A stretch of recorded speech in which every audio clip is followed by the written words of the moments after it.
The Queensland Disaster Management Committee has just met and will be meeting again tomorrow at 9 o'clock. At the moment we have a tropical low that we expect to develop into a cyclone by 11 a.m. today, at which time the cyclone will be given a name. We do have some early information that this could develop into a Category 3 or even intensify into a Category 4 system. And at the moment we do know that the low is at 4 o'clock was situated 680 kilometres east of Cairns and 620 kilometres east-northeast of Townsville. I want to say something to the people from Cooktown, families living between Cooktown and Mackay. We do not know at this stage exactly where the potential cyclone is going to cross landfall. I understand that up north today the weather conditions are fine, everything is calm and there are blue skies. This is the time that you should now be preparing. Make sure that property is secured, your gutters are cleaned. Use this time to get prepared and make sure that you have your emergency kits ready. We've had an extensive briefing today. We have also been in contact with local disaster management committees which have been stood up in Cairns, Innisfail, Townsville and Mackay. We've also had some extensive discussions today about island communities, Palm Island, the Whitsunday communities, including Hamilton Island. This is where populations of people are at the moment. We've been in constant contact with the mayors there and we are assured that everybody is getting ready. We will be putting on extra staff, extra emergency personnel staff up and down this region. I'll get Bruce to talk a bit more in detail about the weather system that is developing. In relation to Energy Queensland, I just want to advise that we have 500 staff out in the field. They will be ready to go straight away. 35 mobile operators are there and 3 mobile substations. As I said, use the weekend to get ready and to be prepared. We'll be making a decision about potential school closures tomorrow. At this stage, it's business as usual, but we do expect that if the cyclone intensifies and crosses the coast either Sunday night or Monday, there will be the need to close schools. But we'll have more information about that tomorrow. So please, if you are living in those communities up north, use this time to get ready and be prepared. I do want to thank all of the emergency and personnel staff right across the north that have been getting ready. I also want to thank all of my department and ministers that have assured that everything as possibly that can be done is being done in the preparation of this extreme weather event that will be with us over the next 24 to 48 hours. I'll now hand over to Bruce from the Bureau of Meteorology to say a few words, and then the State Disaster Coordinator. Bruce? Thanks, Premier. The Bureau has been monitoring a low pressure system in the Coral Sea for many days now, and we've been issuing tropical cyclone watches since yesterday. And at the next update at 11 a.m, we'll be calling the tropical cyclone Debbie as a Category 1 system. Now, over the next few days, the conditions are right for that cyclone to intensify and develop further. At the moment, our timing is thinking that the crossing of the coast would be sometime around Monday night or into Tuesday, but it's still a very uncertain situation. There's still a lot of uncertainty around the final details. If the cyclone were to speed up, it could feel impacts on the coast as early as Sunday night.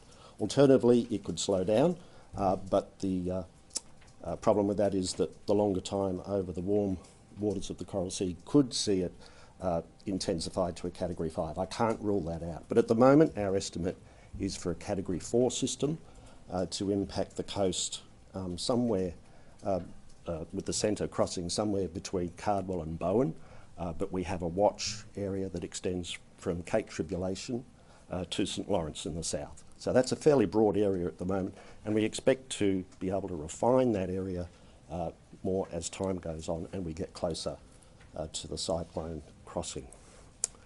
Category 4 systems have winds in excess of 200 kilometres an hour, and you can expect some major structural damage with that sort of system.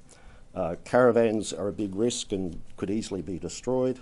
Dangerous airborne debris, widespread power outages, boats breaking their moorings, all of that sort of thing.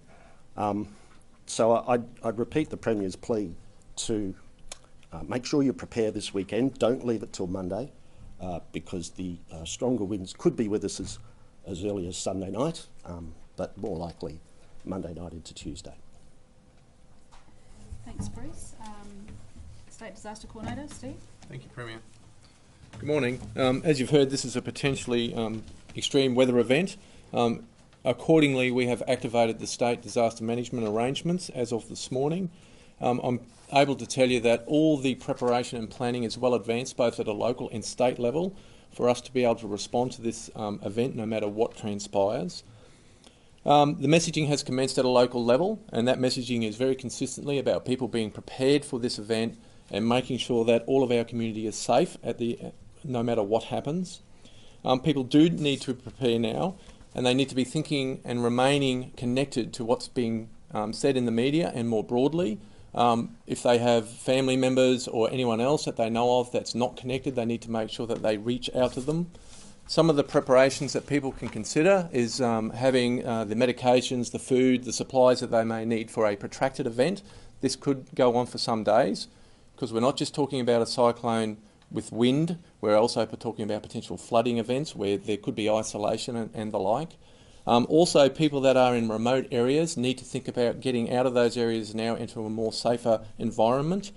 And those that are in the area that may be impacted should be preparing their properties for clearing away debris and anything that could cause harm during the event.